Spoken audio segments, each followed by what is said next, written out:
not an আলোচিত model. সমালোচিত বলি নাই, কিন্তু আলোচিত বলেছি। সমালোচিত নানতা, নো মডেল। বাট মেঘনা আলমকে তো মানুষ মডেল হিসেবেই চেনে। ওকে, এইটাই আমার প্রশ্ন, যে মেঘনা আলম কেন হচ্ছে তার মডেল শব্দটাকে আসলে কেন তার সাথে রাখতে চাচ্ছে না? মডেল বললে আমার মনে হয় যে আমাদের এখানে যারা অ্যাকচুয়ালি মডেল ওদেরকে হেয় করা হবে, কারণ আমি তো মেইন স্ট্রিম মডেলিংয়ের সাথে নেই। তবে আমার অর্গানাইজেশন থেকে যাদেরকে আমরা তুলে আনছি ক্যামেরার সামনে বা প্রতিযোগী, তাদেরকে আমরা অনেক সময় চেষ্টা করি যে ওদের একটা মডেলিং ক্যারিয়ারও গড়ে দেওয়া যায় কিনা।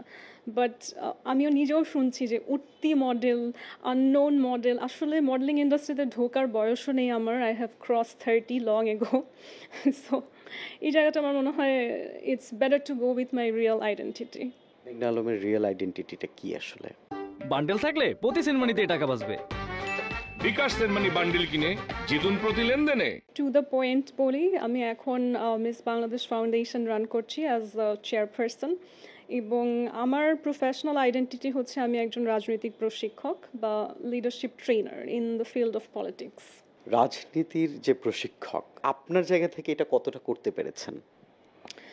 বাংলাদেশে শুধু রাজনীতি না, আমরা বাংলাদেশে আসলে এন্টারটেইনমেন্ট ওয়ার্ল্ড বলি, জার্নালিজম ওয়ার্ল্ড বলি, আর্ট অ্যান্ড ক্রাফট বলি, সব জায়গাতেই আসলে প্রশিক্ষণের স্পেস অনেক কম।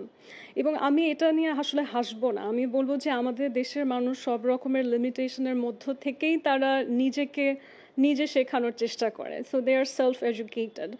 বাট আমি যদি আমার কাজের ক্ষেত্রে বলি, I have been training internationally both offline and online, এবং আমি যেই প্লেস থেকে নিজে শিখেছি সেখানে কিন্তু অনেক দেশের যারা প্রধানমন্ত্রীও আছে তারাও শিক্ষা গ্রহণ করেছে। সো বাংলাদেশের ক্ষেত্রে আমি বলবো, why not educate yourself more. আমরা যদি বাইরের দেশের প্রধানমন্ত্রীর কথা বললেন, এরকম ছোট দু একটা উদাহরণ যদি শুনতে চাই।